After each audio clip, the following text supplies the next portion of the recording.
नमस्कार दोस्तों। देखिए मित्रों, अभी हम जो 12वीं क्लास की पुस्तक है माध्यमिक शिक्षा बोर्ड की आरबीएससी की और इतिहास की, भारत का इतिहास, उसमें पहला चैप्टर पढ़ रहे हैं, भारत का वैभवपूर्ण अतीत। तो इसमें हम आगे पढ़ेंगे। तो इसका पहला जो वीडियो हमने बना दिया था, अब सेकंड वीडियो बनाएंगे आज।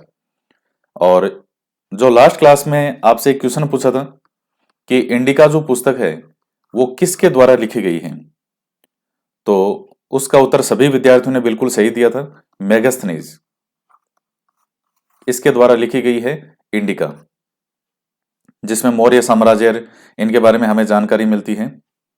आज आपको एक क्वेश्चन का जवाब देना है जो हमने लास्ट क्लास में पढ़ा था। क्वेश्चन ये है कि निम्नलिखित में से कौन सा वेदों का भाग नहीं है। क्वेश्चन सुनिएगा ध्यान से कि निम्नलिखित में से कौन सा वेदों का भाग नहीं है। ए ऑप्शन में है उपनिषद, बी ऑप्शन में है आरण्यक, सी ऑप्शन में है पुराण, और डी ऑप्शन में आप लिख लीजिए ब्राह्मण। तो ये क्वेश्चन है कि निम्नलिखित में से कौन सा वेदों का भाग नहीं है। उपनिषद, आरण्यक, पुराण और ब्राह्मण। तो इन चारों में से नाम लिख के बताइएगा। ऐसा नहीं आप सीधा ही लिख दे बी बी, सी सी, ए, ऐसे नहीं, पूरा नाम लिखना है कौन सा है। तो कौन सा वेदों का भाग नहीं है। तो आज हम आगे पढ़ने वाले हैं इसमें।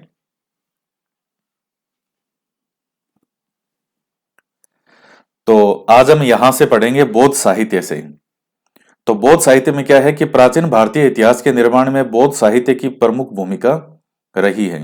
बौद्ध साहित्य में सबसे प्राचीन ग्रंथ है वो कौन से हैं?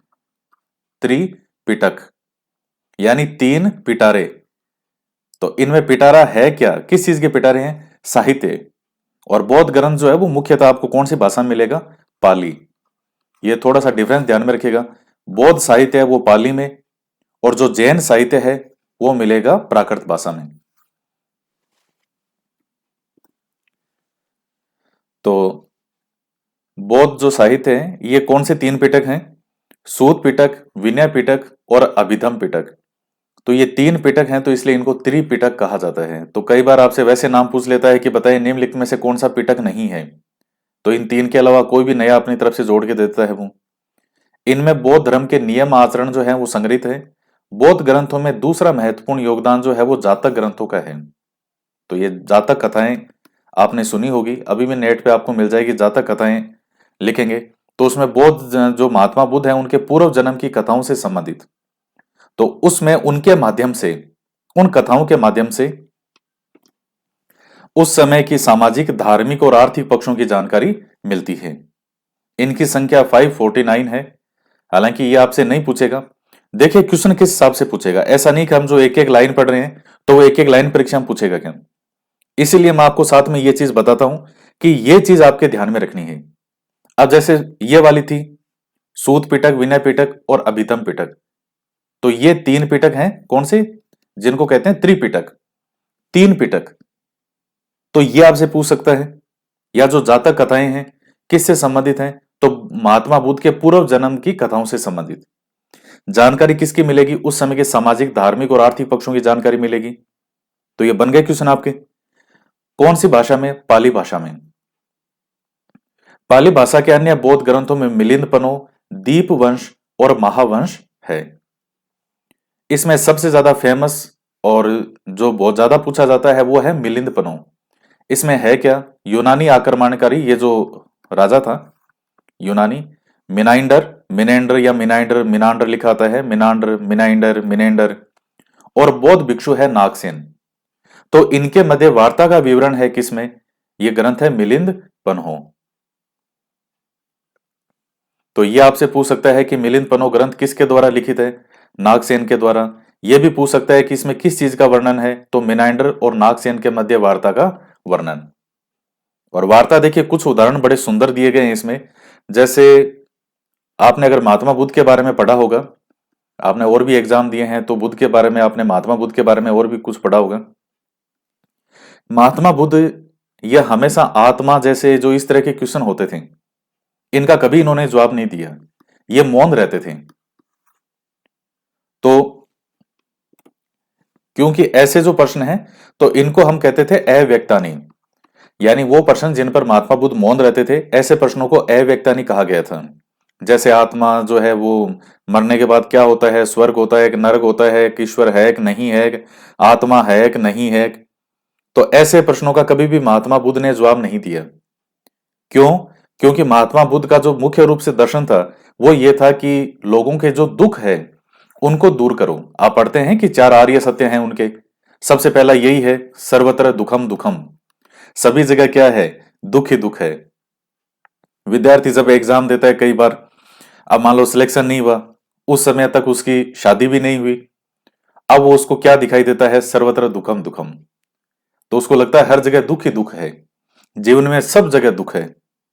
तो ये महात्मा बुद्ध का देखिए सिद्धांत वास्तव में बहुत जोरदार है, बहुत शानदार था, इसलिए बौद्ध धर्म इतना जबरदस्त तरीके से फैला। ये इसके फैलने का कारण ही ये था बौद्ध धर्म के, क्योंकि इसमें मनुष्य का जो दुख है उसको दूर करने की बात कही गई थी।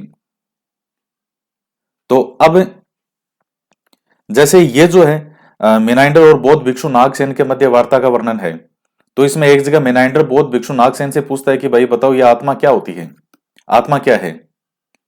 तो नागसेन अपना जवाब देता है कि साहब आत्मा कोई एक चीज या कोई वस्तु का नाम नहीं है, आत्मा जो पंच स्कंद है उनको मिलाकर के बनती है आत्मा। पंच स्कंद हालांकि आपके कोई अब इसमें नहीं है ऐसी चीज, लेकिन रूप, वेदना, संज्ञा, संस्कार और विज्ञान, इन पांचों को मिलाकर के बनती है आत्मा। तो मिनाइंडर ने कहा कि मेरे समझ में आया नहीं, क्या साहब आप जिस पे बैठे हो वो क्या है, क्या रथ है। तो क्या रथ में सिर्फ सिर्फ पहिए आते हैं, या रथ में सिर्फ सारथी आता है, या रथ में सिर्फ जो बग्गी है वो आती है, या रथ में सिर्फ घोड़े आते हैं। ये सब मिलाकर के हम इनको क्या कहते हैं, रथ कहते हैं। तो वैसे ही ये आत्मा है और ये पंच स्कंदों जो है इनसे मिलकर बनी है। हालांकि वो और व्याख्या अलग और आगे है, लेकिन बड़े जो इनमें संवाद हैं वो बड़े खूबसूरत हैं। इन किताबों में तो ऐसे डीपली है नहीं, लेकिन जैसे जब आप हिस्ट्री वगैरह पढ़ते हैं डिटेल में, या जैसे फिलोसफी पढ़ते हैं, वहां आपको इनके संवाद काफी मिलते हैं। तो बहुत ये जो मिनांडर है ये भी काफी विद्वान व्यक्ति था, तभी इसने संवाद किया। पाली भाषा दीपवंश व महावंश में सिंहल द्वीप के इतिहास का वर्णन है, यानी श्रीलंका जो आज का श्रीलंका है। पाली भाषा के अलावा संस्कृत भाषा में भी बौद्ध ग्रंथ लिखे गए हैं। तो यह पॉइंट भी आपके लिए महत्वपूर्ण हो गया।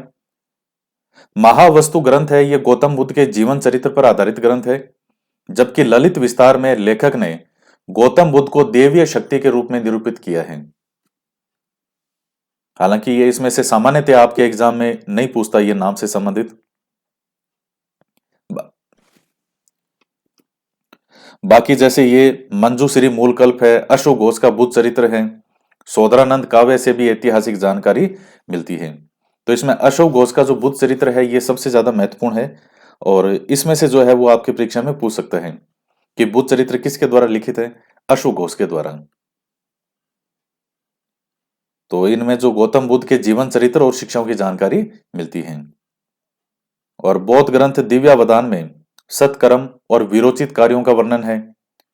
मध्य व पश्चिमी एशिया, तिब्बत, चीन, जापान, ब्रह्मा, श्रीलंका आदि देशों में भारतीय बौद्ध ग्रंथों का अनुवाद किया गया, जिनमें प्रचुर ऐतिहासिक सामग्री निहित है। इसके बाद में देखिएगा आता है जैन साहित्य। बौद्ध साहित्य की तरह ही जैन साहित्य में भी पर्याप्त ऐतिहासिक सामग्री प्राप्त होती है। जैन साहित्य में आगम सबसे प्रमुख है। देखिए आगम क्या है, दरअसल जैन साहित्य जो है इसे ही कहा गया है आगम। जैसे मान लीजिए बौद्ध साहित्य है, उसमें सबसे महत्वपूर्ण स्थान किसका है, इसका है त्रिपिटक, त्रिपिटक का। तो जो स्थान बौद्ध साहित्य में त्रिपिटक का है वही स्थान जैन साहित्य में आगम का है। यानी जैन साहित्य को हम नॉर्मली आगम ही कहते हैं। तो अब इस आगम के अंतर्गत क्या क्या है, तो इसमें 12 अंग, 12 उपांग, प्रकीर्ण, ये कोई आपके काम का नहीं है। नंदी सूत्र, अनियोग द्वार, 4 मूल सूत्र, आपके ये लाइन काम की है कि जैन साहित्य में आगम सबसे प्रमुख है। मैंने आपको बता दिया जैन साहित्य को आगम कहा जाता है। इसकी रचना 4वीं शताब्दी ईसा पूर्व से 6वीं शताब्दी के, यानी लगभग 1000 साल हो गए, के लंबे समय में विभिन्न धार्मिक संगीतों और व्यक्तियों के माध्यम से हुई थी। जैन साहित्य किस भाषा में लिखा गया है, प्राकृत भाषा में। आपको ऊपर बताया था कि बौद्ध साहित्य है वो कौन सी भाषा में है, पाली में मुख्य रूप से, और जैन साहित्य जो है ये मुख्य रूप से कौन सी भाषा में है, प्राकृत भाषा में। बाकी और कई जैन ग्रंथ हैं, जैसे इनमें सबसे महत्वपूर्ण है भद्रबाहु चरित्र। एक तो ये आप ध्यान में रखिएगा, हालांकि और भी परिशिष्ट वर्मन है, ये कल्प सूत्र, भगवती सूत्र, कथा कोशर, इनमें सबसे महत्वपूर्ण है भद्रबाहु चरित्र।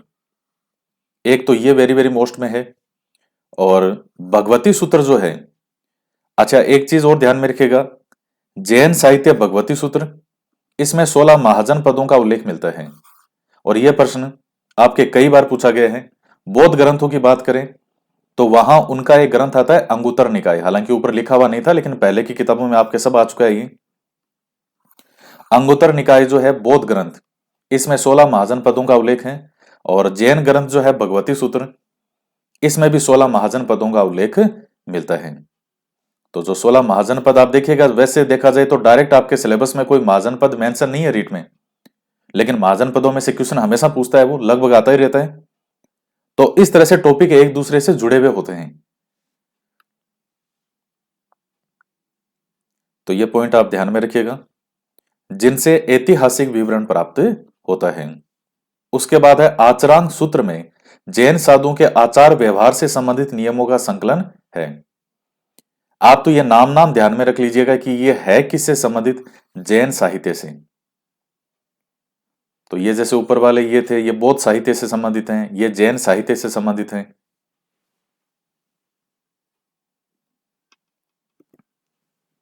नेक्स्ट है कि भद्रबाहु चरित्र में जैन मुनि भद्रबाहु के साथ ही चंद्रगुप्त मौर्य के जीवन के अंतिम समय की घटनाओं का, अब ये लाइन आपके लिए महत्वपूर्ण है बहुत। और जैन जो एक तो ये आपसे पूछ सकता है कि जैन मुनि कौन थे, भद्रबाहु, इनके द्वारा रचित है ये ग्रंथ भद्रबाहु चरित्र। किसके बारे में जानकारी मिलती है, तो भद्रबाहु के साथ ही जो चंद्रगुप्त मौर्य के जीवन के अंतिम समय की घटनाओं का भी वर्णन मिलता है। आप जानते हैं कि चंद्रगुप्त मौर्य ने अंतिम समय में जैन धर्म को स्वीकार कर लिया था। और जैन धर्म की एक पद्धति आती है संथारापत्ति, जिसमें कोई भी अन्न जल ग्रहण नहीं किया जाता और उसी तरह रहते हुए प्राण त्याग किए जाते हैं। तो चंद्रगुप्त मौर्य ने इस पत्ती के द्वारा जो है वो अपने प्राणों का त्याग किया था। तो ये आप ध्यान में रखिएगा, ये वाली लाइन आपसे बहुत महत्वपूर्ण है, ये पूछ सकते हैं। इसके बाद में आता है धर्मेतर साहित्य, यानी अब इनके अलावा और कौन कौन से हैं। जैसे हमने सबसे पहले देखे थे ब्राह्मण साहित्य, जिसमें वेद वगैरह, ऋग्वेद, यजुर्वेद, संहिताएं और वो सब देखें। फिर हमने देखा बौद्ध साहित्य, फिर देखा जैन साहित्य। अब इनके अलावा और कौन कौन से हैं, तो अब इनके अलावा जो है वो नाटक, ऐतिहासिक ग्रंथ, ये सब आ जाएंगे इनमें। तो धर्मेतर साहित्य इस श्रेणी में प्राचीन भारत में धर्म के अतिरिक्त अन्य विषयों पर लिखा गया साहित्य आता है। इसमें ऐतिहासिक, अर्ध ऐतिहासिक, विशुद्ध, ये सब नाटक वगैरह, कथा कोश, काव्य, ये सब कुछ आ गए। यानी कि इनके अलावा जो है, इस तरफ वालों के अलावा, वो सब जो है किसमें आएगा, अब धर्मेतर साहित्य में आएगा। सबसे पहला है ऐतिहासिक ग्रंथ। ऐतिहासिक, तो ये बहुत महत्वपूर्ण आपके लिए। ऐतिहासिक ग्रंथों में कलहण की रास त्रिंगिनी विशुद्ध रूप से ऐतिहासिक ग्रंथ है, जिसकी रचना 1150 ईस्वी में की गई थी। इसमें प्राचीन समय से 12वीं शताब्दी तक का कश्मीर का इतिहास है। तो यह आप ध्यान में रखिएगा, कलहण की रास त्रिंगिनी किसका इतिहास है, कश्मीर का इतिहास। और यह प्रश्न कई बार पूछा गया कि कलहण की रास त्रिंगिनी में किसका इतिहास है, तो कश्मीर का इतिहास है। अन्य प्रमुख ग्रंथों में ऐतिहासिक आचार्य विष्णुगुप्त, चाणक्य या कौटिल्य का अर्थशास्त्र है। तो ये भी कई बार परीक्षा में पूछ लेता है, लेकिन हालांकि अब ये बच्चे बच्चे को याद है कि अर्थशास्त्र किसका है। तो चाहे विष्णुगुप्त हो, चाहे चाणक्य हो या कौटिल्य हो, सब तीनों एक ही नाम है। और अर्थशास्त्र में देखिए सब कुछ है, चाहे वो राजनीति हो, चाहे अर्थव्यवस्था हो, सामाजिक धार्मिक जीवन, सबकी जानकारी मिलती है। लेकिन बाई चांस अगर जैसे मान लीजिए वो आपसे ऐसे पूछे कि अर्थशास्त्र में किस विषय के बारे में जानकारी मिलती है, सबसे पहला ऑप्शन आर्थिक व्यवस्था, दूसरा है राजनीतिक व्यवस्था, राजनीति व प्रशासन या राजनीतिक व्यवस्था, तीसरा है धर्म से संबंधित। इस तरह से 4 ऑप्शन दे दे और पूछे कि बताओ एक बताना है कौन सा होगा, तो वहां होगा राजनीति और प्रशासन। हालांकि उसके बारे में जानकारी, जैसे अर्थशास्त्र में जानकारी सबके बारे में है, लेकिन मुख्य रूप से किस चीज का ग्रंथ है ये, कि एक राजा को कैसे शासन करना चाहिए, कौन से मंत्री होते हैं, कैसे राजा के जैसे मान लीजिए जो दूसरे राज्य हैं उनके किस प्रकार से क्या क्या नाम हो, मतलब कैसे उनसे संबंध होने चाहिए, कैसे राजा को व्यवहार करना चाहिए, जितने भी अंग वगैरह है एक राज्य है उसके कितने अंग हो सकते हैं, कौन कौन से दंड हो सकते हैं, दंड के प्रकार कौन कौन से हो सकते हैं, टैक्स कर किस किस प्रकार के टैक्स लगाए जाने चाहिए, यानी पूरी राजनीति और प्रशासन के बारे में। अब उसमें हमें अर्थव्यवस्था थोड़ी बहुत ये जानकारी भी मिलती है। तो अगर एक अगर पूछता है तो उसका मतलब होगा राज प्रबंध मुख्य रूप से राज प्रशासन से संबंधित है। और अर्थशास्त्र का मतलब आप वैसे अर्थशास्त्र नाम आते ही सबको इंग्लिश में याद आता है इकोनॉमिक्स। अर्थशास्त्र को इकोनॉमिक्स मत कर देना, वही गलत हो जाएगा वो। अर्थशास्त्र को इंग्लिश में भी ऐसे ही लिखते हैं अर्थशास्त्र, इसी प्रकार से लिखा जाता है इंग्लिश में भी। अर्थशास्त्र को कभी भी इंग्लिश में इकोनॉमिक्स नहीं लिखेंगे। कौटिल्य ने इतिहास के अंतर्गत पुराण, इतिवृत्त, आख्यान, उदाहरण, धर्मशास्त्र और अर्थशास्त्र को सम्मिलित किया है। तो ये आचार्य विष्णुगुप्त का फोटो दी गई है और यह है वंशावली लेखकों की कलम व शाहीदान। तो ये शाहीदान है और ये कलम से इस प्रकार से इसका प्रयोग करते हुए लिखते थे। आजकल तो जैसे हम मार्कर या पेन वगैरह बाजार से ले आते हैं, लेकिन उस टाइम ऐसी व्यवस्था नहीं थी। शाही बनाई जाती थी, उस शाही के अंदर वो उसको लगाते, भिगोते, फिर एक नाम लिखते, इतना लिखा जाता, फिर भिगोते, फिर इतना लिखते, फिर करते ऐसे, फिर यूं, फिर करते, फिर यूं लिखते, ऐसे करते करते जो है वो नाम लिखते और इस तरह से ग्रंथ लिखे जाते थे। तो ये कई मैन मैन नाम हैं। इन ग्रंथों के अलावा जीवन चरित्र संबंधी ग्रंथ भी उपलब्ध हैं। जीवन चरित्र यानी किसी व्यक्ति के जीवन से संबंधित, चाहे वो राजा हो, जिनसे उन शासकों के बारे में विस्तृत जानकारी मिलती है। तो अब इसमें कई महत्वपूर्ण हैं, जैसे बाण भट्ट का हर्ष चरित्र, यह सबसे ज्यादा महत्वपूर्ण है। अब कई बार देखिए कितने मजेदार क्वेश्चन आते हैं आपके। अभी जो रीट एसएसटी के यूनिट वाइज जो टेस्ट पेपर में ले रहा हूं, उसमें इन पुस्तकों में से भी मैंने क्वेश्चन लिए हैं।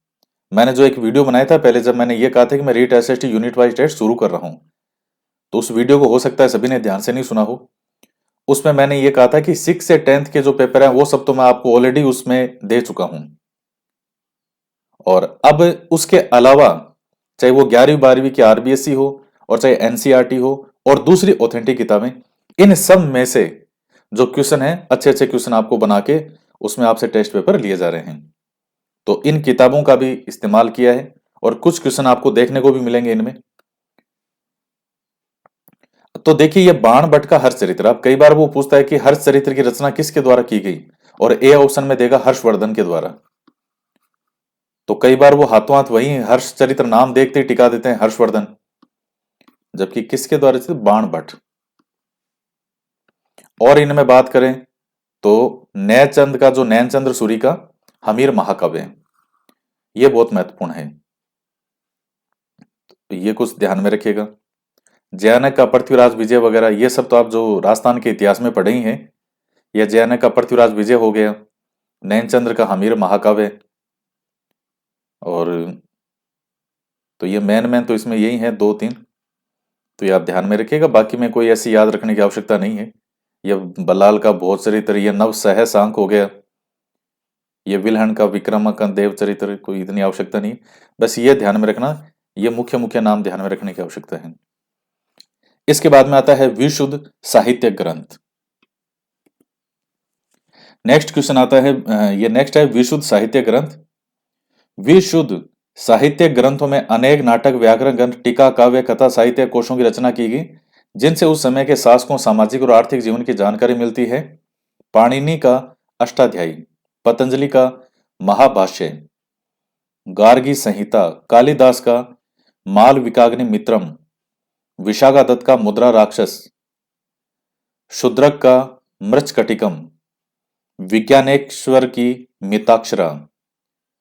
जो हिंदू विधि का पहला जो उल्लेख मिलता है वो सब मिताक्षरा में है। पहला एक लॉ या एक जो कानून की हिंदू विधि की आप पहली पुस्तक भी कह सकते हो मिताक्षरा को।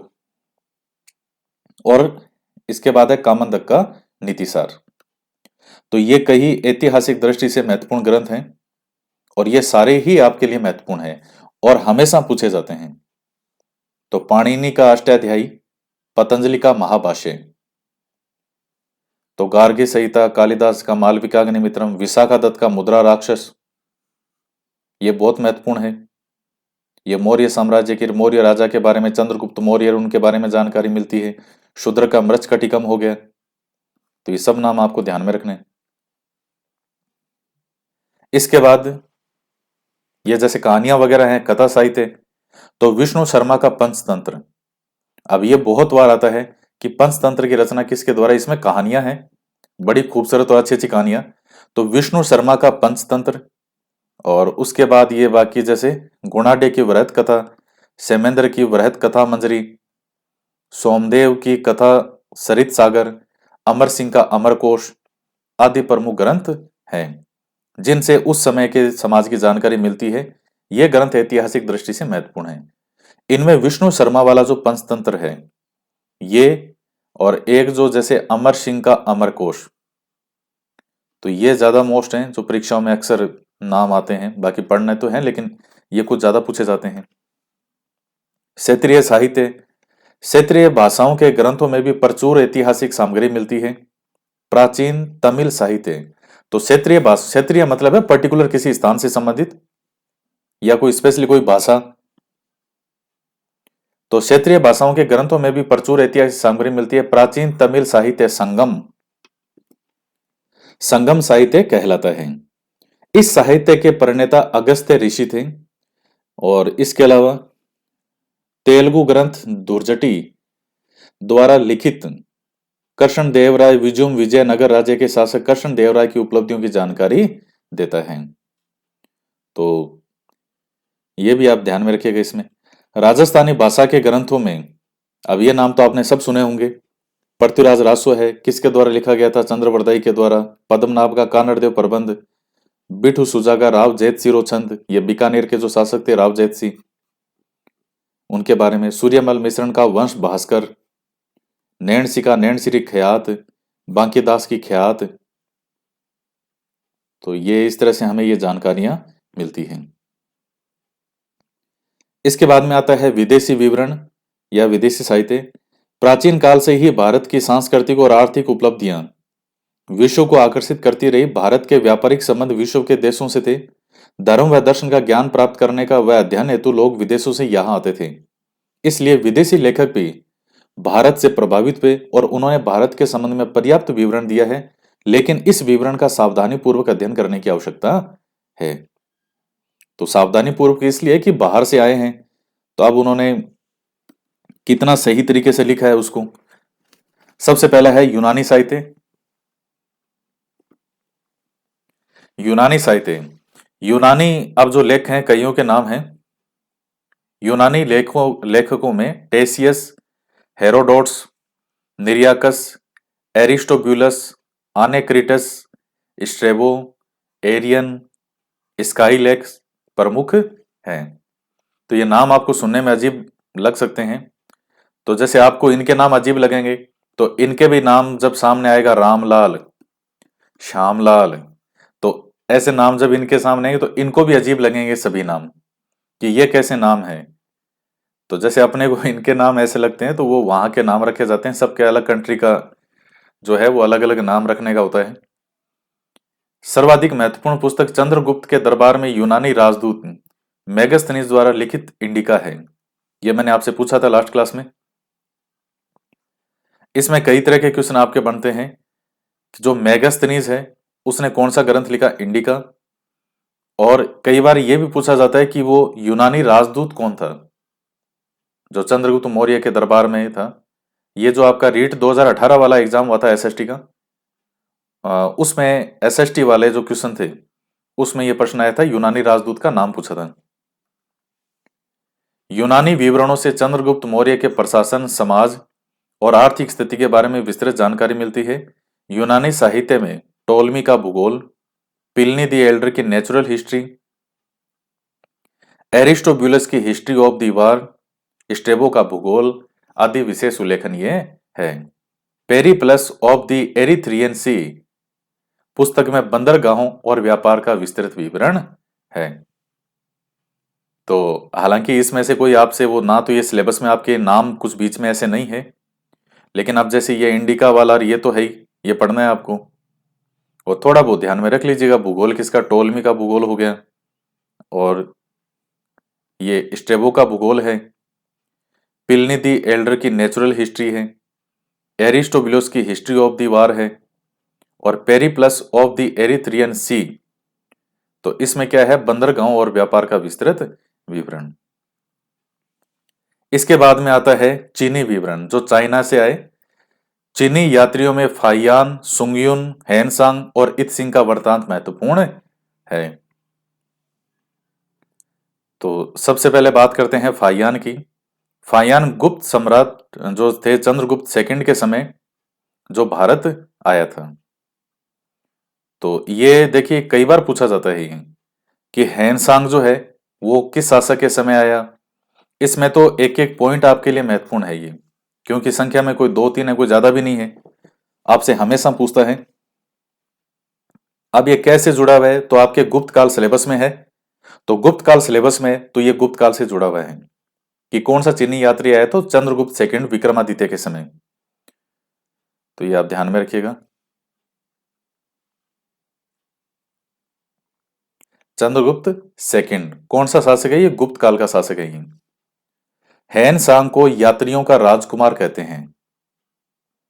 उसने नालंदा विश्वविद्यालय में शिक्षा ग्रहण की। यह प्रश्न भी परीक्षा में आपसे पूछा जा सकता है। हैन सांग ने किस विश्वविद्यालय में शिक्षा ग्रहण की, यहां नालंदा विश्वविद्यालय बिहार में है जो। वह हर्षवर्धन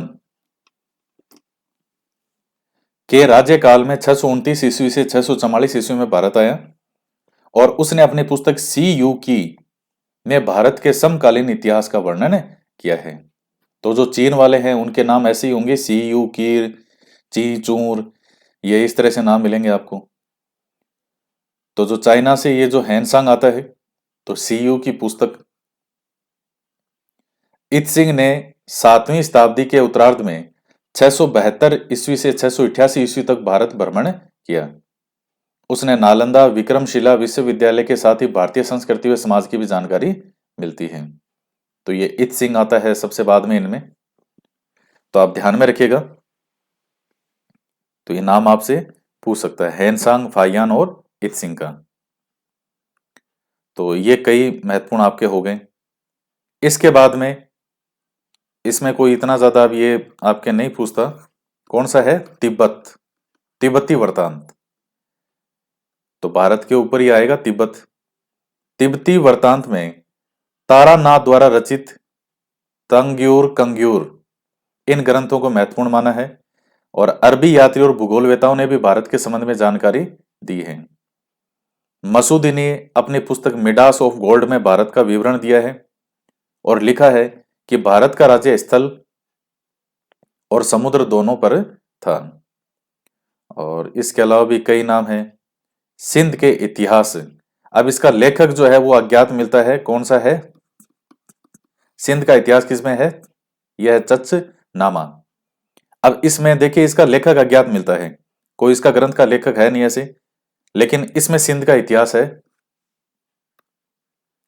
सुलेमान नबी की पुस्तक सिलसिलात उल त्वारिक में पाल प्रतिहार शासकों के बारे में लिखा गया है। अरबी लेखकों ने अल बरूनी सबसे महत्वपूर्ण है, जिसने संस्कृत भाषा सीखी और मूल स्रोतों का अध्ययन करके अपनी पुस्तक तारिक उल हिंद में भारतीय समाज व संस्कृति के बारे में लिखा। तो यह नाम जो है आपके लिए महत्वपूर्ण है। इसमें भी सबसे ज्यादा जो है वो महत्वपूर्ण है आपके लिए। इसमें कोई ज्यादा ऐसा खास इंपॉर्टेंट लाइन आपके लिए है नहीं। जो रीट का सिलेबस है उसके अकॉर्डिंग उसमें ये वाले थोड़े काम के आएंगे आपके। अल ब्रूनी वाला ये थोड़ा इसमें महत्वपूर्ण है आपके लिए, इसका नाम आप ध्यान में रखिएगा। तो ये देखिएगा कि इसने अरबी लेखक था, अरब प्रदेश का, लेकिन पहले अब चूंकि यहाँ के ग्रंथ उस समय किस भाषा में, संस्कृत में, तो अब उनको समझ में आएगा नहीं, तो इसलिए पहले इसने संस्कृत भाषा सीखी, और वो सीखने के बाद में कि उनमें लिखा क्या हुआ है, फिर उसको जो है वो अपनी भाषा में लिख कर पूरा लिखा। नेक्स्ट आता है इतिहास के स्रोत के रूप में वंशावलियां। भारतीय इतिहास में वंश लेखन परंपरा का स्थान महत्वपूर्ण रहा है। वंशावली लेखन परंपरा व्यक्ति के इतिहास को शुद्ध रूप से सहेज कर रखने की प्रणाली है। यह एक ऐसी परंपरा है जिसमें वंशावली लेखक हर जाति वर्ग के घर घर जाकर प्रमुख लोगों की उपस्थिति में संक्षेप में सृष्टि रचना से लेकर उसके पूर्वजों की ऐतिहासिक, सामाजिक, आर्थिक व धार्मिक घटनाओं का वर्णन करते उस व्यक्ति का वंश क्रम हस्तलिखित पोथियों में अंकित करता है। वंशावलियों के अध्ययन से हमें जानकारी मिलती है कि हमारे पूर्वज कौन थे। वंशावली लेखों में मुख्य रूप से बड़वा, जागा, रावजी, भाट, तीर्थ पुरोहित, पंडे, बारोट आदि प्रमुख हैं। तो आपके भी जो है वो इनमें से कोई ना कोई नाम के जो है वो इस नाम से जाने जाते होंगे। तो और ये देखिए, जैसे मान लीजिए पहले कोई व्यक्ति है, इनमें से जैसे मान लीजिए जिनको राव जी अलग अलग स्थानों पे अलग अलग नाम से जाने जाते हैं। तो राव जी है, अब भविष्य में इनका जो बेटा है वो ये काम करेगा, फिर इनका बेटा है तो वो ये काम, तो ये काम जो है पीढ़ी दर पीढ़ी होते हैं। और आपकी सारी वंशावली जो है साल में एक दो बार ये घर पे आते हैं आपके, और आपका पूरा जो है वो इतिहास पढ़ के सुनाते हैं कि कितनी पीढ़ियां पहले थे, कितने कौन कहाँ आपके जन्म हुआ, कहाँ से कौन से पहले कहाँ रहते थे। तो सारा आपको इतिहास बता देंगे आपका पहले का।